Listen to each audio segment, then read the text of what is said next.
This is Franchise Today, brought to you by FRM Solutions, providers of the best-in-class software solutions for franchise relationship management. Franchise Today is your destination for weekly information, conversations, and interviews with accomplished industry leaders, all of whom share best practices for sustainable growth and sensible franchising. Here now, your host, Stan Friedman, to kick off this week's podcast. Today is Wednesday, March 20th, 2024. I'm Stan Friedman, and this is Franchise Today. Well, thanks again to John Francis, Johnny Franchise as we know him, for giving us a tremendous interview last week. Great opportunity to talk good old times with great people like John who have been around franchising generationally and is so willing to share. The same could be said, too, about today's guest when it comes to the Pay It Forward department, and we're going to have a dynamic conversation with Colette Bell, who, along with her husband Andy, are the co-founders of Handyman Matters, and today they are the executive team at the head of the table for Ace Handyman Services. That conversation is straight ahead, but first a quick timeout and a word from Atmosphere TV. Don't go away. Franchise Today will be right back, but first a word from our sponsors. Franchisors of restaurants, bars, and grills, and multi-unit franchisees, listen up. This message is for you. If you're looking to engage guests, elevate profits, and enhance your customer experience, Atmosphere TV is the answer. What's Atmosphere, you ask? Atmosphere is the world's #1 streaming TV service for businesses, here to help you make more and save big on overpriced cable packages. Atmosphere provides you with a free programming option, bringing more than 60 ultra-engaging audio-optional channels designed to please customers and increase their average ticket. So, how does it work? Well, it's easy. Upon sign-on, Atmosphere sends you a free device, loaded with over 60 channels of eye-grabbing entertainment. From news and sports to viral videos and fuzzy animals, every channel is family-friendly and designed to keep your customers happy and engaged. Plus, thanks to Atmosphere's 100% audio-optional format, the programming is perfect for any setting, no matter how loud or busy. So, stop playing and paying overpriced cable. Go with free TV instead. Just go to atmosphere.tv/sign-up and use the code FRANCHISE, and Atmosphere will waive the usual one-time $99 activation fee for your free-to-stream device. Visit Atmosphere online at atmosphere.tv, and remember, use the code FRANCHISE to waive your one-time activation fee. Visit atmosphere.tv to elevate your franchise's entertainment experience today. Colette Bell and her husband Andy began Handyman Matters back in the late 90s and ran it as company-owned business in Colorado before expanding to California, and then the idea of franchising came along and the rest is history. This is a great story, and I love how she tells it. So with no further ado, I give you Colette Bell. Colette Bell, welcome to Franchise Today. Thank you, Stan. It's an honor to be here. Pleasure having you here. I'm really excited to learn more about the details of your journey. It's been one of those that reading about it from the PR firm touches the tip of the iceberg. And so, Colette, why don't we do what we do every week? Why don't we rewind the tape and take us back to that year? Oh, where was it? Sometime around the turn of the century? Can it be that long ago? Yeah, that it can't be, Stan. I'm not old enough for that, but you're actually right. It was. Yeah. So, the very beginning started much like a lot of people's stories. My husband and I were married and both working corporate jobs, and found out in late 1997 that I was pregnant and we were going to have our first child. And it was at that sort of moment in our lives that we decided we really didn't want to stay on the corporate treadmill. We wanted to have more flexibility in our lives. We wanted to be better parents for our children. My husband had a burning desire to play a bigger role than his dad had an opportunity to play in his life. And just, sort of, you want to push the ball forward a little bit for your kids. So my husband wrapped up his corporate life, which was in restaurant management. Of course, that's nights, weekends, holidays. So he wrapped that up the end of 1997, turned the page to 1998, and was trying to decide what he wanted to do, reinvent himself, right? Which a lot of people in franchising, that's a lot how get into franchising, really, is the reinvention process. And we sort of by accident fell into the business model of handyman. And really not because my husband was wildly handy. He wasn't. But what Andy brought with him from his corporate restaurant experience was very high customer service. And he wanted to apply that basic tenet of customer service to the world of handyman. We just felt like there was a burning need for that, both for the homeowners who, even today, gosh, 2.5 decades later, people have a hard time finding somebody reliable and professional, and they don't know where to go to get a good referral for somebody who can help them with small projects.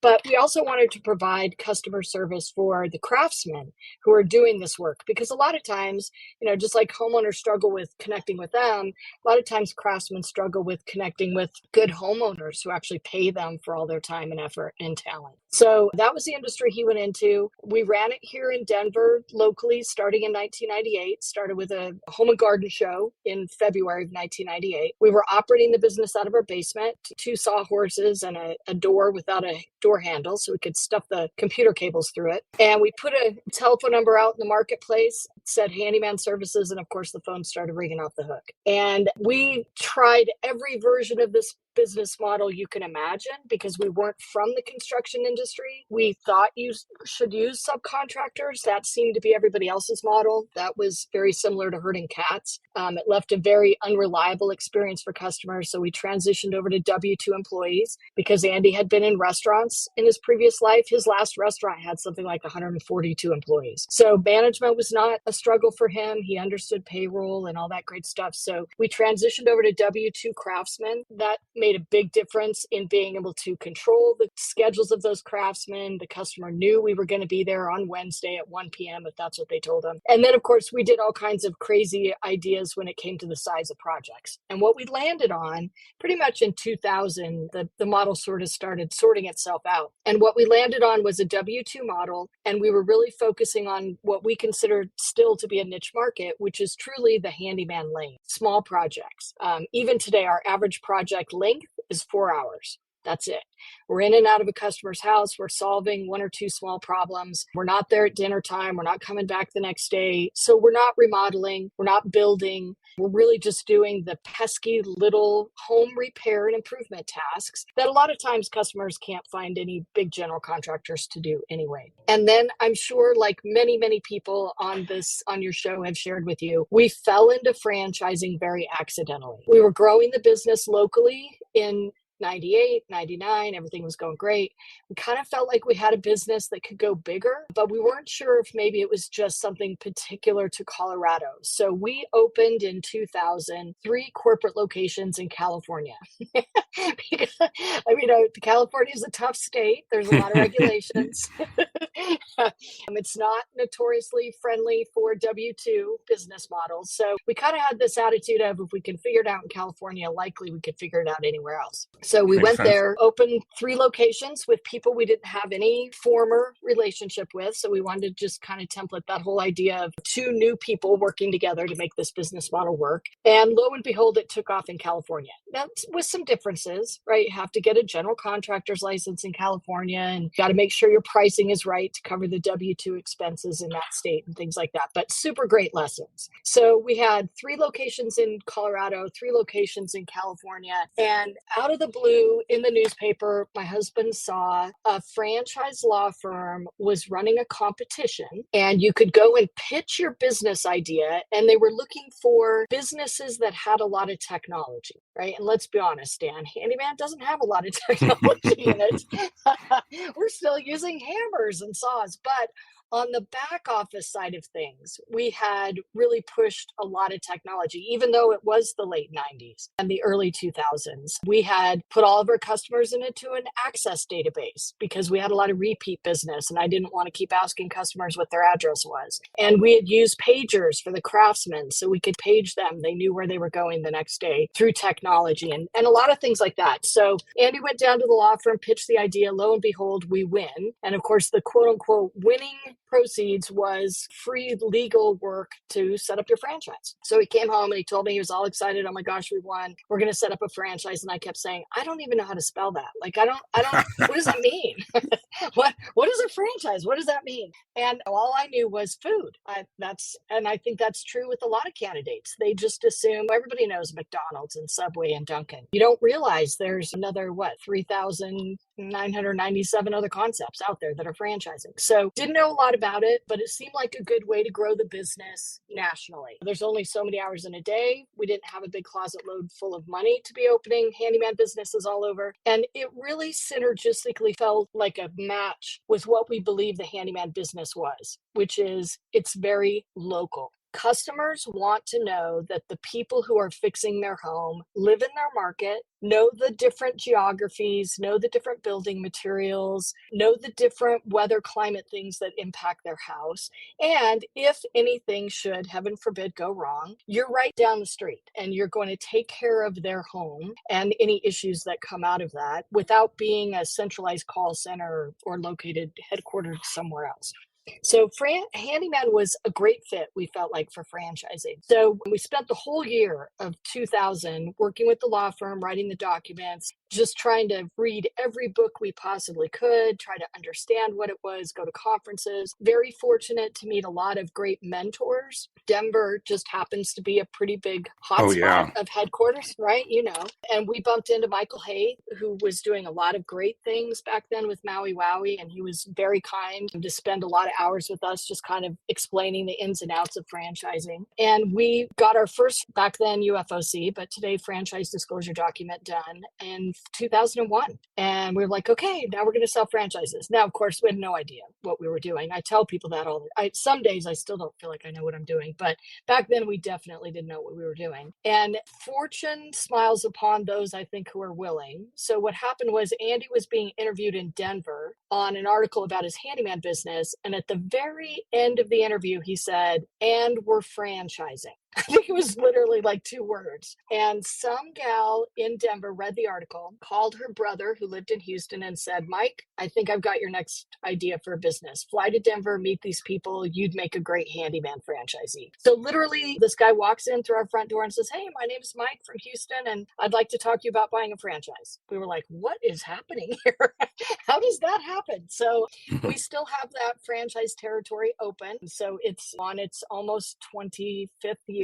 It's under the second ownership, so it's only been transferred once, which we're pretty proud about. And then we were fortunate enough to get some good direction, and we got some great marketing put into place. We were welcomed into a lot of the different franchise growth groups, right? The Franchoices and the TESs and the FranServes and all the IFPG and all those great groups. And we started growing the franchise. And we grew slowly, intentionally, because like I said, at least we knew what we didn't know, and we knew we didn't know a lot back in those days. So first couple of years, I think we grew by 8 territories, 6 the first year, 8 the second year, 12 the year after that. And then we were really off and running. We saw some pretty big growth, like a lot of franchise concepts did in 04, 05. 06 started slowing down a little bit. We all know what happened in 08. We hit a recession. It was pretty devastating to the construction industry in general because the banks and the mortgages and people losing their jobs and all the nice to have jobs went away when it came to home improvement. We just moved down to need to have, right? Even in a recession, if your toilet doesn't flush, you're going to call somebody. And you can't fix it yourself.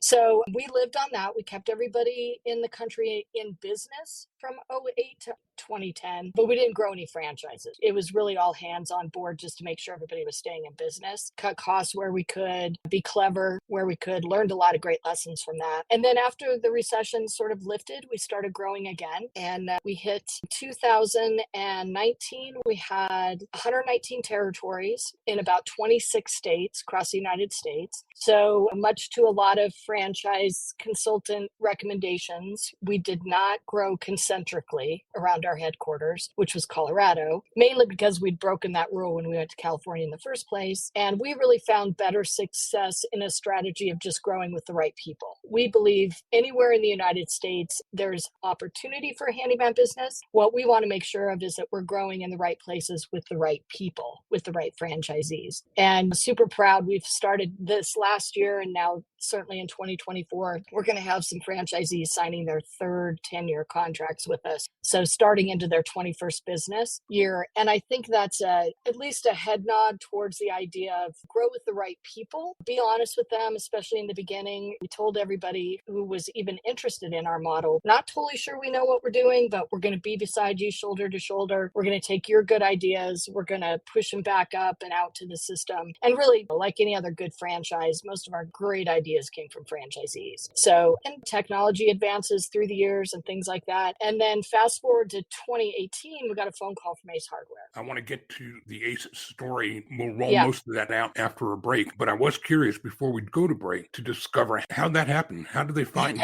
you? Why did they find you? Were they intentional? How did that look? Tell us about that. Yeah, that's a great question. So Ace Hardware, of course, is the 100-year-old hardware company headquartered in Oak Brook, Illinois. They do have a franchise disclosure document for the registration states. They're not actually a typical franchise concept because the business structure of Ace Hardware is a cooperative, which basically means it's a privately owned shareholder company. And the only shareholders in the company are the people who own the Ace Hardware stores. So at the end of every year, we just finished up 2023. Once the books are closed on the business at the corporate level of Ace Hardware, not the individual stores, but the corporate business, I haven't heard this year's numbers, but for an example, last year they did, I think it was $23 billion worth of business. They ended up with something like $324 million in profits. Every single dime of those profits is turned around and returned back to the hardware store owners, depending upon their share percentages. So every year the corporation starts with a zero balance. Well, what the shareholders, those Ace Hardware store owners, partially are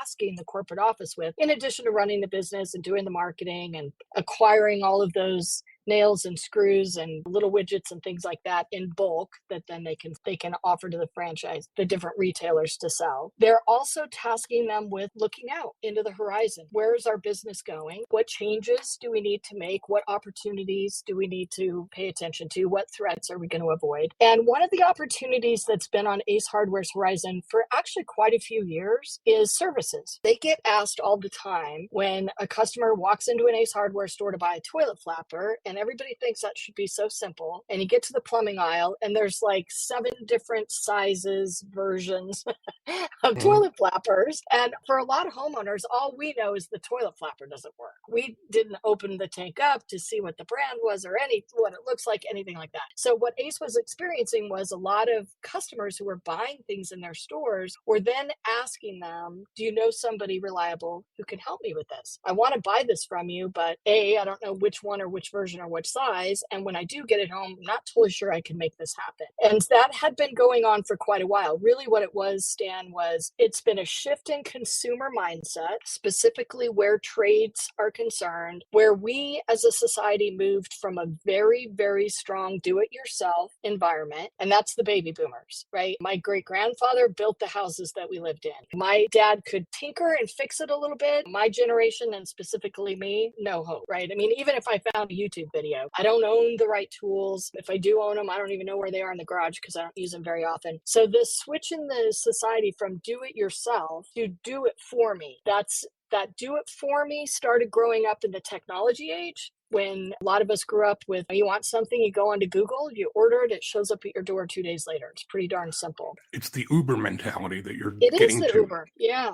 I don't want to own it. I just want it when I need it. I just want it when I need it. And I'm willing to pay for it when I need it, right? And so the baby boomers who still have the intellectual knowledge on how to work on their house can't get on ladders, can't get on their hands and knees, right? Shouldn't be doing some of those physical sides. Intellectually, they know how to do the task, but physically it's becoming less feasible. And the other younger age, our millennials who are buying houses, we know from studies, they're buying the house. They don't buy the ladder. They don't buy the drill. A lot of them don't even buy the sprinkler or the lawnmower, right? They just say, no, I'm not going to need that every day. day, like Uber. I'll use it when I need it. So Ace saw that transition come, and their question to themselves was, how can we continue to sell what we sell if our consumer is shifting to a do-it-for-me consumer? And the answer was, we'll sell what we sell to our handyman company, and then they can take it to the consumer's house and install it. So pretty brilliant strategy that they were looking. And that started, like I said, long before they contacted us. In 2018, there was the vice president of operations and the CFO of Ace Hardware who decided he was going to take on the challenge to move the needle in this project. And because they have some familiarity with franchising and a franchise disclosure document, he decided, instead of reinventing the wheel and creating their own service department, he wanted to see what was out in the marketplace, what might be available for acquisition, for partnering, for a launch pad from there. So did they put together like a beauty pageant and interview a bunch of companies? That was it. That's exactly what they did, Stan. I think they just went and called every handyman company that was franchising. And, in 2018, gosh, that had to have been 16, 17 of us. As we all know, Mr. Handyman is under the neighborly flag. And so Ace didn't feel like there was much opportunity there. It was going to be pretty costly to get it out from underneath a private equity. And that private equity obviously has a clear path of home services. So I don't think they contacted Mr. Handyman, but I think they called the rest of us. And literally out of the blue, the phone call comes, and my husband answers the phone, and this gentleman says, "My name is Bill Guzik, and I'm the CFO and vice president of operations of Ace. And I'm wondering if you'd be interested in talking about potential partnership." And my husband, Andy, said, "Yes, and I'll fly to Chicago on Monday." Because, he hung up and he called me and he said, "We've been doing this for 20 years and Ace has never called. We got to go figure out what they're thinking." So he took the executive team out to Oak Brook outside of Chicago, Illinois, had an opportunity to speak with the CEO and obviously the CFO who had called him, and a bunch of other executives at Ace Hardware, and really just explained what our business model was, right? As you know, Stan, in franchising, there's a million ways to cut an apple. And that's the beauty about franchising, is you can have an industry like handyman, but you could do it a bunch of different ways. And we do, right? There's some concepts that are subcontractor based. There are some that focus more on remodeling. There are some that do handyman and a big grouping of sort of home services that they offer. So we went and explained what our business model was. Ace was very interested in our business model for a couple of reasons. One was longevity, right? We've been doing it since basically 2001 on the franchising side. The second thing they were interested in was the W-2 model, because what they were contemplating was, here they have this amazing 100-year-old brand and everybody knows it by that crazy jingle. Ace is the place with the helpful hardware folks. And they were fearful of sharing that brand name with a less than controllable delivery on the service side. They didn't want to ruin their great reputation in hardware if we really weren't helpful on the service side. And they felt like W-2 employees gave us a much better opportunity to put standard operating procedures in place like we had, and track employees through software like we had, and just make sure that the experience that was happening in the home was consistent and was corporately designed and followed, which of course you can't do a lot of those things if you have a subcontractor model. And then the other thing they loved about our particular version of doing handyman was that idea of being in the handyman lane. We really didn't do remodeling, and that's great because Ace Hardware doesn't have sinks. They don't have tile. They don't have countertops, right? They're not a remodeling store. That's Home Depot. That's Lowe's. That's Menards. That's those kind of bigger footprint stores. Home Depot is really usually 27 aisles of small things that can make a pretty big difference in your home, but they're not going to be a whole remodel or an addition to your house. So there was a really great synergy with the kind of work that we had been providing for customers and the way to then match that kind of work with the Ace Hardware system. Tell me again how many units you were at this moment in time. Yeah, we had 119 at the time of acquisition. So it took us a year to get through due diligence. And that was quite an interesting experience for a business that started in the basement of their home. I wasn't the best at record keeping. And I kept telling them that. I'm like, I know I have that somewhere. Just let me find it. So it took us about a year to get through due diligence, and then the full acquisition of really everything. They literally bought everything. They bought the franchise. They bought our local handyman business that's been in Denver since 1997. And then they retained all the staff. That was in September of 2019. And we had 119 territories. All right, let's park on that, take a time out for a quick break, and let's come back and talk about everything that's happened since then and look ahead ahead. Fair enough. Sounds great. We're talking today with Colette Bell, Vice President of Franchise Development and the co-founder of Handyman Matters, which now, today, is owned and operated by Ace, your friendly hardware friends on the neighborhood corners all over the country. We'll be back with part 2. Don't go away. Franchise Today will be right back, but first, a word from our sponsors. Franchise Today is brought to you by FRM Solutions, offering the only CRM tool built exclusively for franchising that lets you have it your way. Whether you're a single brand needing professional tools across departments or a portfolio of brands needing franchise-specific CRM across the enterprise. Either way, FRM satisfies the needs of many with the power of one. That's right, one single instance of FRM is all it takes across departments or across brands. So if you've had it with inflexible, one-size-fits-all CRM, end your frustration today. FRM offers robust dashboarding, tailored reporting, and with open APIs, FRM pushes, pulls, and integrates with other databases, providing you with a single source of truth. Don't just take my word for it. Visit them at frmsolutions.com and order up a demo today. And my conversation continues today with Colette Bell. And we are at a place where we parked at the break at a point in time where we're in 2019 and we're at 119 territories operating. Now we are at the threshold of a name change, a branding change, an announcement to the franchisees, and a new business plan. So tell us all about that. Yeah. Wow. How exciting. It still gives me chills. So there were a couple of transactional processes that I'm super grateful for during this acquisition. The first one was that Ace did everything they told us they were going to do. And at the same time, they did not do some of the things they told us they wouldn't do because we had asked them not to do them. And of course, in a big transaction like this, it's really a hope and a prayer when you're going into it. So the things that they did was they followed through with all of their commitments, which was first and foremost, we kept our corporate staff that was formerly with Handyman Matters. We kept that corporate staff intact in Denver. So even though Ace is headquartered in Oak Brook, Chicago, we've always been in Denver. You know, most of our employees were living and working in Denver, and we really didn't want to break that apart and try and figure out how to get absorbed into a big monster that was in Oak Brook, Illinois. The second thing that they followed through with on their commitments was C-suite or executive leaders, or however you want to define it. Basically, my husband and I stayed in place in leadership roles to this day. So here we are starting basically our 5th year with Ace Hardware. My husband is the CEO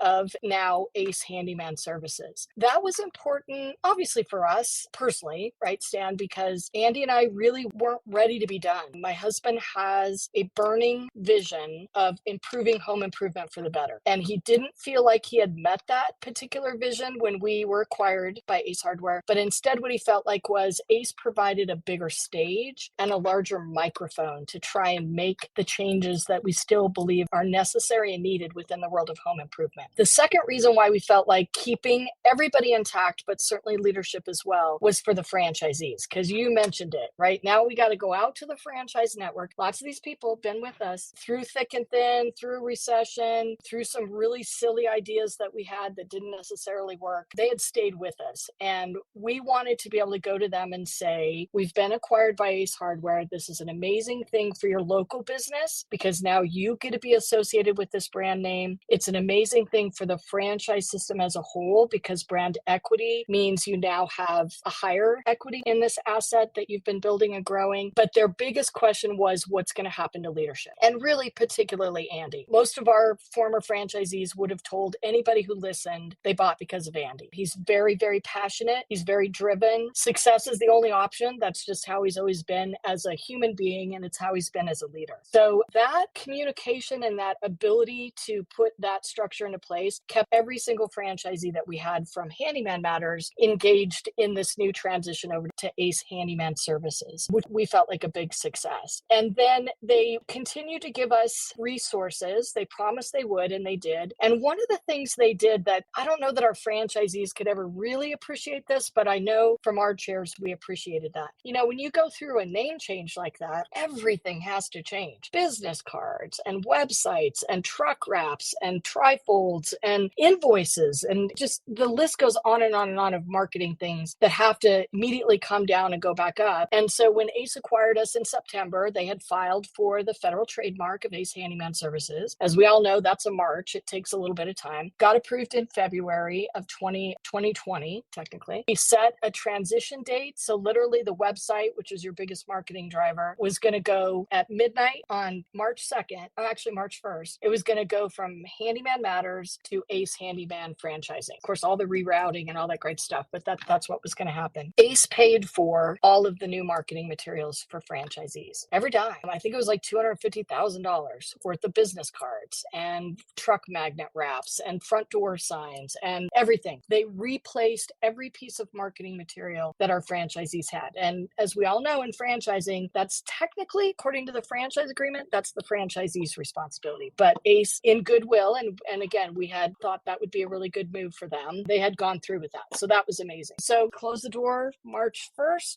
open the door March 2nd, 2020, Ace Handyman Services. And of course, we all know what happened March 17th of 2020, which is the world shut down in a pandemic.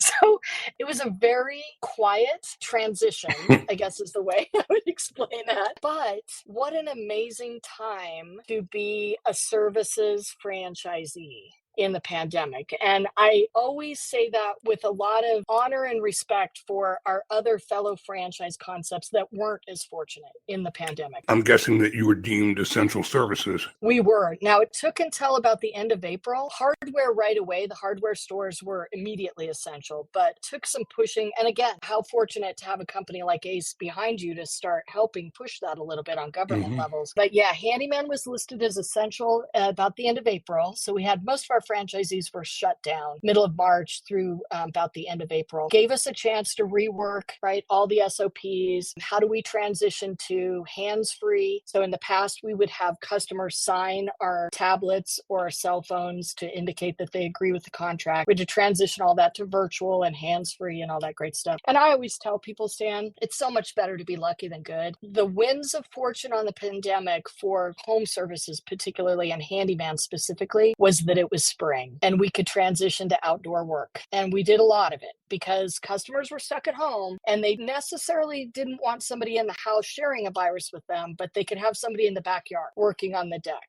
or have somebody in the backyard working on the mulch or doing some siding work on the house or whatever. So for that whole first summer, people were not super excited about getting people into their house per se. They were fine being on the property, but not the house. And by the time we hit cold weather in the fall, everybody had kind of relaxed a little bit. And so for those customers that were comfortable with it, then we could move to indoor with masks and gloves. We always did booties, but we added the masks and gloves and kept all the signatures virtual instead of having them touch any of the machines or anything like that. But very, very fortunate. We blew up. Our franchisees, even though they were operating on a 10-month P&L for 2020, they did more sales than they did on a 12-month P&L for 2019 because of the name change. Ace brings with it an understanding of a discretionary customer that what we stand for is trust and loyalty. It's granted to us. We don't even have to earn it. Now you have to follow through in order to get a loyal customer, but you're really granted that first touch with a lot of trust and loyalty that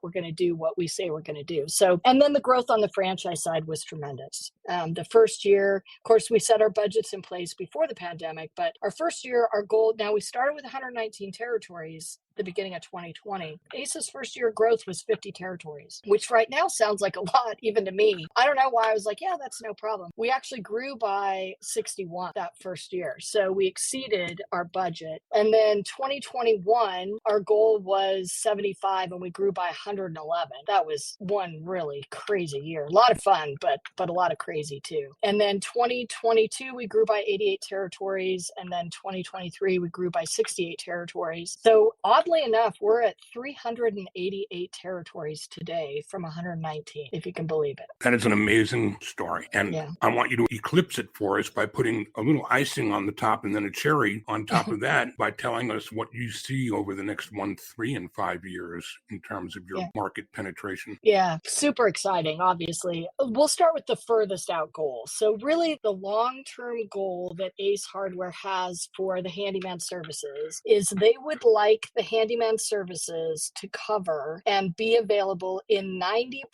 of the markets where they have Ace hardware stores. Now, interestingly enough, for a 100-year-old business, they grow a lot every year. I think last year they grew by 160 stores. They are still in growth mode, which to me is exciting and actually a little mind-numbing all at the same time. So I'll round up, but they have about 5,000 domestic stores. So in order for the handyman services to cover that many stores, we have math on our side, because a typical handyman territory, unlike a hardware store that's like a restaurant or a retail location that has a territory of radius miles around it, a handyman service, because we're going to customers, we create our territories with a static map of zip codes and basically a geography, if you want to think about it that way. And so it's pretty common for one of our handyman territories to have inside of that territory 3 to 4 Ace hardware stores. So if we can get our territory number up to close to 1,000, we are going to be covering pretty close to 90% of the Ace hardware stores that at least that exist today in the United States. Right now, we're on a run rate of about 75 new territories a year. The other key to Ace Hardware is they also believe in what we have termed responsible growth. It's not growth for the sake of growth.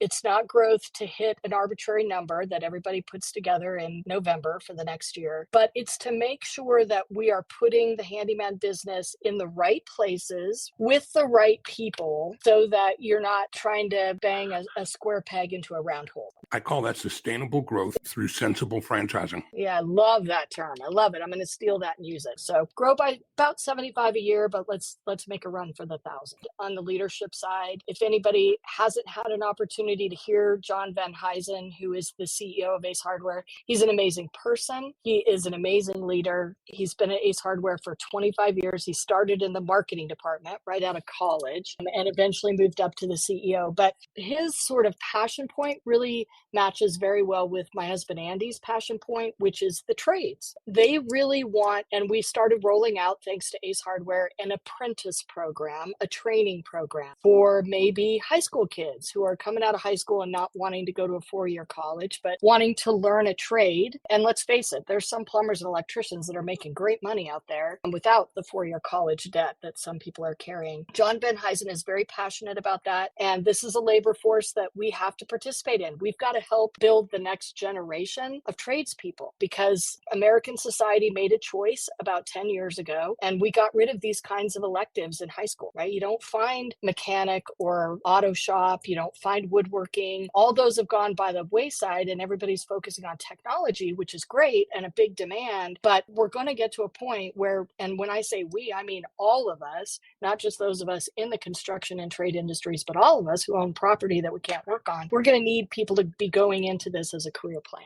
Well, we all know, too, there's a disappearing workforce, and having a career development program like the one you've just described is going to assure that the top tier of available labor is at your disposal. That's right. And this is one thing that I have not been able to ask ChatGPT to do for me, which is fix a hole in my drywall.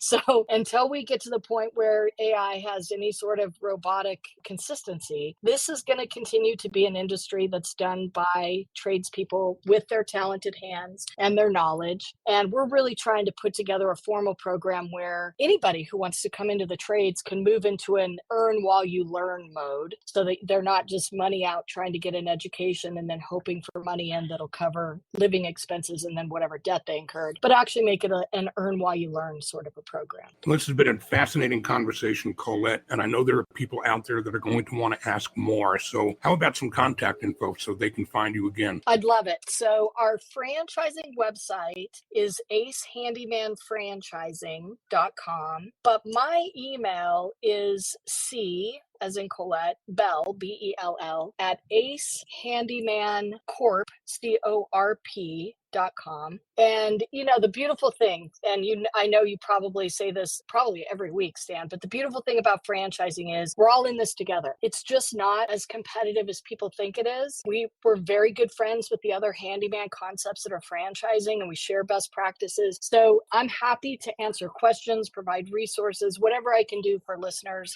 that have some curiosity curiosity and need a good direction to be pointed in. Well, you're right. That's what we're all about. That's Colette, it. it's been a real pleasure, and I can't thank you enough. I'm sure I speak that on behalf of the entire audience, because I always tell my guests that if people remember half of what they heard, you're lucky. But the one thing they'll never forget is how you make them feel and make people comfortable. So I'm sure that you're going to get a lot of great feedback from this interview today. Well, thank you, Stan. Like I said, I'm honored to participate. I have seen and known of you in the world of franchising for a really long time and respect everything that you've done. And I appreciate you doing these kinds of things, right? We need to get more information and get the word out on franchising. It's an amazing industry. Could not agree with you more. Colette, thanks again. Appreciate you being here. Thank you, Stan. Next week is a special edition of Franchise Today, as we'll be joined by my sponsor, Atmosphere TV, when John Smolin, Senior Vice President of Sales and Distribution for Atmosphere, takes the stage and joins us right here on Franchise Today. Until then, I'm Stan Friedman, wishing you the best, the very best of all things franchising, and Franchise Today is out. Franchise Today is a production of FRM Solutions, providing best-in-class CRM tools to empower relationships with prospective and existing franchisees. Find them online